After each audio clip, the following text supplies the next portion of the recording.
सिक्का का दो पहलू है, हार जीत होता है, लेकिन इस बार आरजेडी का झंडा चरिया बरियारपुर विधानसभा में घर के रहेगा, कोई नहीं उखाड़ सकता है उसको।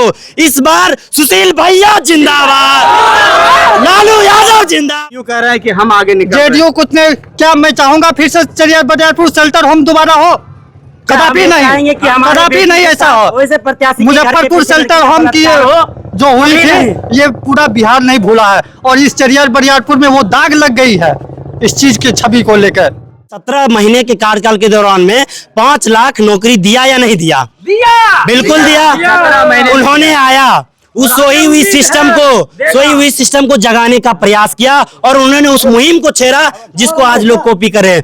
लगभग 12 सालों बाद जिस वैकेंसी को 12-12 साल तक रिलीज नहीं किया जाता था, उस वैकेंसी के तेजस्वी ने 17 महीने के अंदर निकाला और उसको ज्वाइनिंग करवा के छोड़ा। उन्होंने बिहार विधानसभा का फर्स्ट फेज का चुनाव जो है अब महज कुछ दिन बाकी रह गया है। ऐसे में प्रत्याशी डोर टू डोर और जनसंपर्क जो है कर रहे हैं। इस वक्त हम आरजेडी के जो प्रत्याशी हैं चरिया बरियारपुर विधानसभा से, उनकी रैली देखिए कि किस तरह से है। हम सीधे तौर से प्रत्याशी से जुड़ेंगे, यहाँ से लोगों से जुड़ेंगे, और क्या रुझान है, क्या माहौल है, किनके तरफ क्या है, सीधे तौर से जुड़ेंगे। लेकिन फिलहाल ये आरजेडी की रैली है। आरजेडी की रैली से समझते हैं कि यहाँ के कार्यकर्ताओं में क्या जोश है, क्या ये है, और चरिया बरियारपुर की तस्वीर क्या कुछ कहती है।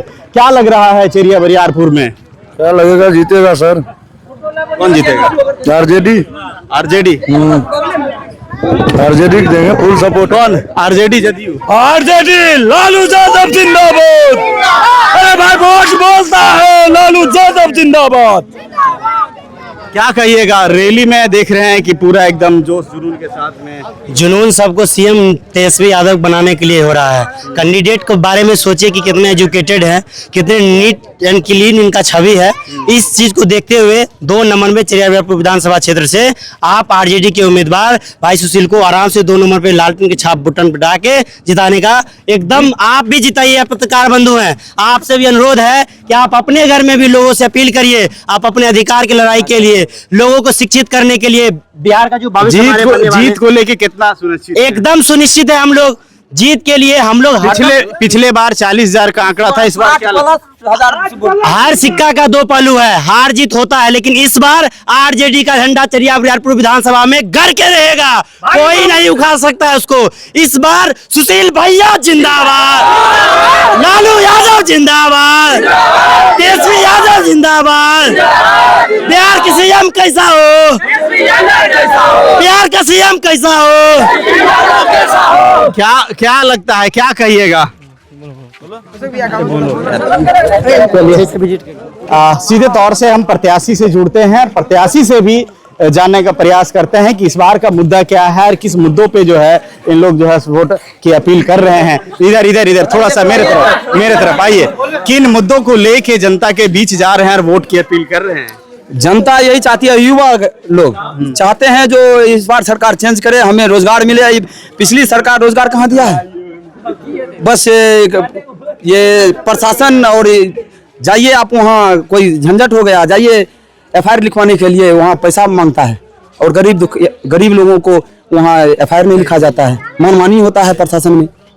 जनता के बीच किन मुद्दों को लेके जा रहे हैं? जनता के बीच यही मुद्दों लेकर के जा रहे हैं, खास करके युवाओं को और महिलाओं को 2500 रुपया महीना, और उसके बाद ये जो युवा लोग है उसको रोजगार दिया जाएगा, नौकरी दिया जाएगा तेजस्वी की ओर से। तेजस्वी जी की ओर जी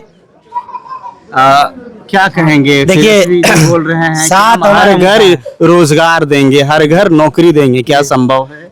आप ही बताइए। अगर संभव नहीं रहता तो उन्होंने 10 लाख नौकरी देने का जो चैलेंज किया था बिहार के उस भाजपाई संगठन से, जो कहती थी कभी हो ही नहीं सकता, जब उनका शासन आया 17 महीना का तो उन्होंने करके दिखाया नहीं दिया? आप बताइए, इस चीज को आप मान रहे हैं कि उन्होंने 17 महीने के कार्यकाल के दौरान में 5 लाख नौकरी दिया या नहीं दिया?